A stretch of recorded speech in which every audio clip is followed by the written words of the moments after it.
안녕하세요. 그로스쿨 대표고요. 그리고 기획자, 그리고 잡다, 불이라는 것들을 다 하고 있는 최기영이라고 합니다. 그런 것들을 묻고 싶어요. 되게 이제 현실적인 것들을 많이 묻고 싶은데, 일단 첫 번째, 들어가기 과연 힘든지. 제가 대충 알기로는 카이스트 MBA를 졸업하신 걸로 알고 있는데, 사실은 그냥 그렇게 들으면 사실 네임밸류나 이런 것도 거의 우리나라 탑이잖아요. 들어가기 힘들까요? 저 때 제가 2010년 초반에 MBA를 했었거든요. 그때부터 조금씩 이제 MBA의 하향세라고 해야 되나? 그런 예전처럼 MBA 나왔다고 무조건 잘 해주는 그런 시대가 좀 저물기 시작했어요. 그래서 그때부터 이제 들어가기가 예전에 굉장히 어려웠었는데 조금씩 이제 쉬워지고 있다? 이고 지금은 경쟁률이 그렇게 높지는 않은 걸로 알고 있거든요. 물론 더 정확하게는 봐야 되지만 대신에 이제 그런 회사의 지원을 받아서 하는 뭐 야간 과정이라든지 그런 건 여전히 좀 치열하다고 알고 있습니다. 그냥 일반 직장을 다니다가 MBA가 갑자기 하고 싶어졌어요. 어떠한 계기로. 그러면 그런 사람들도 뭔가 들어갈 때, 준비를 할 때 필요한 것들이 있을 것 같은데 약간 어떤 것들이 좀 있을까요? 근데 사실 MBA를 이제 뽑는, MBA 지원하는 사람들을 뽑았을 때 그 어떤 걸 가장 많이 보냐면은 MBA를 졸업하고 나서 더 잘 될 것인가를 많이 봐요. 아, MBA 그 뽑는 과정 속에서요? 그러니까 MBA에 입학하는 사람들 자체가 괜찮으냐 안 괜찮으냐를 가장 많이 봐요. 그래서 예전에는 뭐 5년차 이상 이랬는데 지금 뭐 그전에 3년차 이상 점점 연차가 줄어들고 있는 이유가 이제 그럴 만한 사람들이 점점 없어가지고 점점 줄어들고 있긴 하거든요. 그래서 뭔가 준비라기보다는 무엇보다 이 사람이 MBA 과정을 끝내고 더 좋은 회사나 더 좋은 곳으로 갈 만한가, 이걸 많이 봐요. 그런 뭐 포텐셜을 가지고 있는가? 네, 그리고 그 현재 일하고 있는 회사, 뭐 예를 들어서 모 대기업이다. 그러면 잠깐 MBA 갔다 와도 모 대기업 갈 것 같으니까 그 사람들은 좀 많이 뽑는 편이죠. 그러면 그 사람이 약간 지금 소속돼 있는 회사나 막 그런 그 사람의 뭐 어떤 포텐셜 이런 것들을 많이 본다라고 하시는 거죠. 그러면 그리고 아까 연차라고 말씀하셨는데 그게 직장 연차. 맞아요. 예전에는 그 MBA 코스가 훈련 과정이라고 말씀드렸잖아요. 뭐 물론 사람에 따라 다르겠지만은 그 훈련 과정을 겪으려면은 기본적인 체력이 있어야 되는데 그 체력이 이제 업무 경험, 노하우 이런 게 있고, 또 MBA 과정 중에 가장 큰 장점이 동기들한테 배우는 것들이거든요. 막 서로 디스커션도 많이 하고 팀플레이도 많이 하고 이러면서 서로 배우는 게 굉장히 많아요. 근데 배우는 거를 나눠주려면 뭐가 좀 있어야 되잖아요. 근데 신입이 MBA 간다? 뭐 요거는 조금 말이 안 맞는 게 이제 아무래도 MBA 과정이죠. 그러면 그러니까 이런 경우는 거의 없는 거네요. 뭐 4학년 대학교 졸업을 하고 졸업하고 뭐 나는 뭐 석사 안 가고 MBA 코스 발레 이런 게 좀 되게 MBA 코스의 취지와는 맞지 않은 그런 커리어 패스인 것 같아요. 그건. 그럼 이제 또 두 번째 또 이제 궁금증은 이제 그 진행 과정일 것 같아요. 그러면 얼마나 소위 말해 빡셀까 이런 게 궁금하거든요. 뭐 어떠셨어요? 굉장히 빡셌죠. 정말 굉장히 빡셌어요. 그러니까 학점을 얼마나 듣느냐에 따라서 다를 수가 있는데 과목 하나하나마다 제대로 된 학교라면 굉장히 타이트하게 코스웍을 끌고 가고 과제들이 굉장히 많아요. 기본 개인이 해야 되는 과제들, 그리고 팀으로 묶어서 해야 되는 과제들, 이게 많은데 일과 시간 중에는 수업 들어야 되니까 그 자기 숙제도 해야 되고 팀플레이는 또 모여서 또 논의하고 막 그래야 되잖아요. 그러니까 또 그거 저녁 때 해야 되고, 저녁 때 하면 또 뭐 시간도 없고 뭐 그렇게 굉장히 거의 아마 제일 열심히 학교 생활 하셨던 분들보다 조금 더 학교 생활을 하지 않을까? 그러면 이렇게 들으면 오히려 그럼 직장 생활과 병행하면서 하시는 분들도 계시잖아요. 그럼 그런 분들은 진짜 소위 말하면 죽어나갈 것 같은데 굉장히 힘들어 하시죠. 그래서 굉장히 힘들어 하시고, 사실 이제 시대가 많이 바뀌어서 풀타임 MBA보다는 그런 파트타임 MBA를 더 선호하는 것 같아요. 이제. 그게 또 나눠져 있나요? 왜냐면은 풀타임 MBA는 커리어를 딱 끊고 이제 갭이어 같은 걸 하는 거죠. 그래서 그 1년, 2년 동안 공부만 하는 건데 공부한다고 해서 그 뒤에 이제 막 갑자기 연봉이 확 뛰거나 이런 게 좀 확률이 줄어드니까 이제 회사 다니면서 더 하자. 혹은 회사에서 돈을 지원해 줄 테니까 일은 일대로 하고 공부를 더 해라. 뭐 이런 관점으로 이제 많이들 옮겨가기 시작했죠. 그리고 무엇보다도 MBA를 하면서 또 다른 장점은 이제 동기들을 아는 건데 그 아는 게 이제 뭐 누군가 네트워킹이라고 하는 거고 그 네트워킹을 위해서 학교에 오시는 분도 있어요. 그것 때문에. 회사에서는 그 네트워킹을 만들려고 보내주는 사람도 있고요. 예, 그래서 그런 분들은 오히려 일 병행하면서 공부는 공부대로 하고 그런 분들이 주말이 거의 없죠. 예. 그러면 이게 풀타임 MBA, 파트타임 MBA라고 설명해 주셨는데 둘의 뭐 차이가 있는 건가요? 아니면 뭐 이래서 제가 그냥 추론해 보자면 파트타임이 되게 더 그 과정이 길 것 같고 맞아요. 그냥 그 길이 똑같은 양인데 그거를 뭐 쪼개서 길게 하는 느낌? 약간 적을 수는 있는데 그 파트타임은 2년 이상일 거고요. 풀타임은 2년 이하. 2년 이하. 뭐 학교에 따라서 뭐 1년 반 이러기도 해요. 비용은 얼마일까? 또 이것도 되게 현실적으로 되게 중요한 것 같은데 이게 당연히 해외 다르고 또 국내 다르고 뭐 이러겠지만 대략적으로 뭐 공개 가능한 선에서 뭔가 비용이 얼마인지도 전 정말 궁금하거든요. 비용이 국내의 탑급 MBA 기준으로 봤을 때 풀타임 기준으로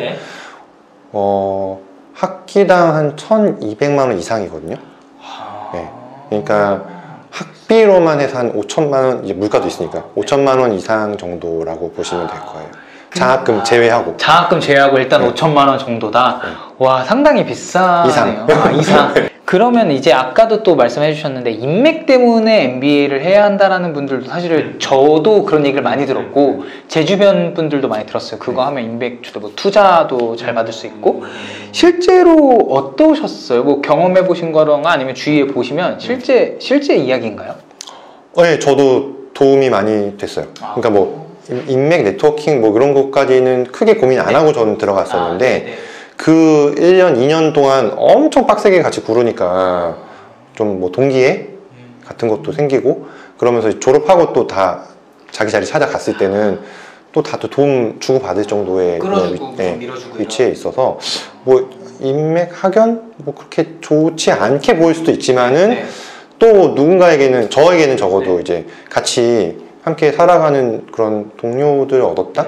그런 느낌이 있죠. 비즈니스적으로도 조금 뭔가 예를 들어서 뭐 취업이라던가 아니면 뭐 투자라던가 뭐 이런 것들도 좀 베네핏이 또 있나? 뭐 서로 입사 추천을 해준다거나 그런 게 아니면은 뭐 그런 직접 투자하거나 이런 거는 뭐 그렇게 흔한 일은 아니지만은 뭐 아는 투자자를 소개시켜 준다거나 주로 이제 소개 그리고 막 왜 누구 뭐 필요한 때가 생겨요. 가끔 살다 보면 일하다 보면은 어느 회사 누구 아시는 분 이렇게 있으면 단톡방에 뭐 연결해 달라고 그러면 아는 사람 있으면은 바로 또 그러니까 그런 것 때문에 좀 인맥이 네트워킹 생긴다라는 말이 그런 이야기겠군요. 그러면 어쨌든 이제 대표님이 MBA를 들어가시고 졸업을 하셨는데 졸업하셨을 때 뭐 최초에 뭔가 대표님이 기대하셨던 어떤 뭐 혜택이나 아니면 기대했던 것들을 얻으셨다고 생각하시나요? 네, 저는 일단은 커리어를 완전히 바꾸고 싶었거든요. 바꾸려고 했었고 전에는 그냥 공학 쪽의 연구원이었었는데 기획실로 입사를 할 수 있었어요. 그래서 기획팀에서 일을 했었고 커리어적인 부분은 뭐 목적을 달성한 거고요. 그리고 뭐 좋은 친구들 만날 수 있었고 지금까지 연락하니까 그리고 또 하나는 그러면서 이제 연봉이나 이런 것들도 꽤 올랐어요. 그러고 그것들도 있지만은 저는 그 MBA 기간 중간에 여러 가지 다른 짓을 많이 했었거든요. 그래서 뭐 그 스타트업 미디어에 들어가서 뭐 인턴 비슷하게 하기도 하고 괜히 창업자들 만나면서 인터뷰도 많이 하고 그때의 경험이 지금에서도 많이 도움이 돼요. 지금 이렇게 그로스쿨 하시는 전혀 다른 시선을 많이 받기 때문에 만약에 연구원으로 쭉 있었으면 전혀 몰랐을 세상을 많이 시야를 넓혔다? 그런 측면에서는 저는 성공적인 투자? 뭐 어쨌든 제 채널을 많이 보시는 분들은 뭐 직장인 분들도 계시고 이제 마케터 분들도 계실 텐데 뭐 어떻게 생각하세요? 추천하시는 편이신가요? 뭐 주변에 이제는 근데 네네. 저는 MBA 과정을 굉장히 혜택을 많이 받았는데 네네네. 이제는 좀 ROI가 예전만큼은 아닌 것 같다는 생각은 들어요.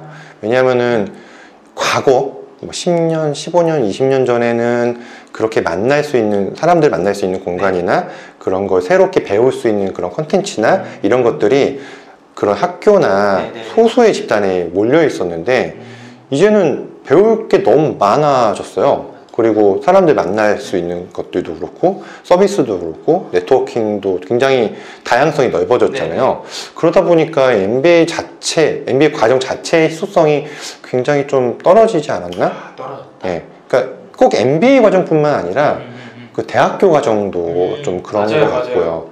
그래서 어떤 과거만큼의 ROI는 당분간은 쉽지 않지 않을까.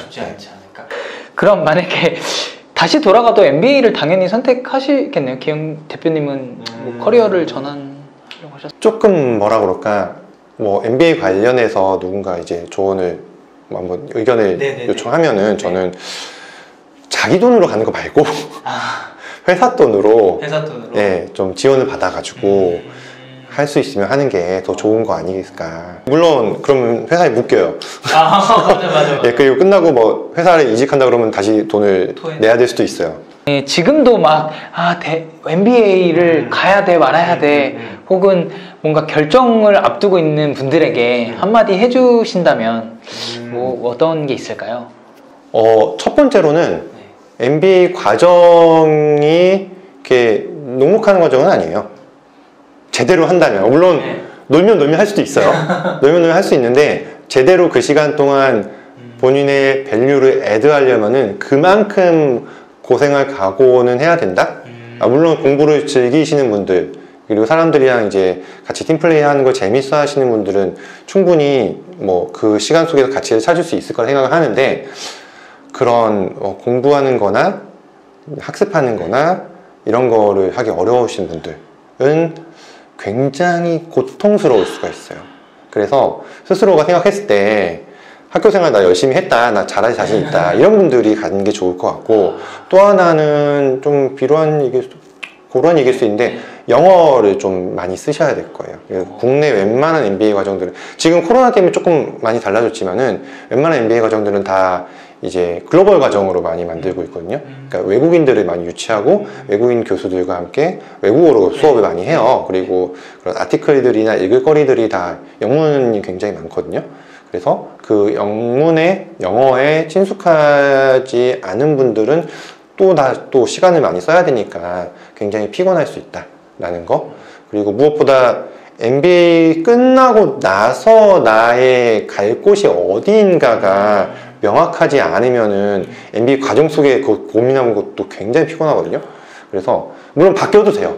바뀌어도 되고 아는 게 달라지니까 당연히 바뀌는 게 맞는데 MBA 이후의 삶이 어떤 삶을 좀 꿈꾸는가, 어떤 삶을 그리는가에 따라서 조금 결정을 좀 기준을 잡는 게 좀 필요하지 않을까. 이렇게 합니다. 너무 진짜 이 영상을 보시면 저는 이제 준비하시고 계신 분들이 되게 정말 큰 도움 얻으실 것 같고요. 너무 진짜 제가 막 되게 현실적인 질문도 했는데 너무 잘 대답해 주셔서 정말 감사합니다.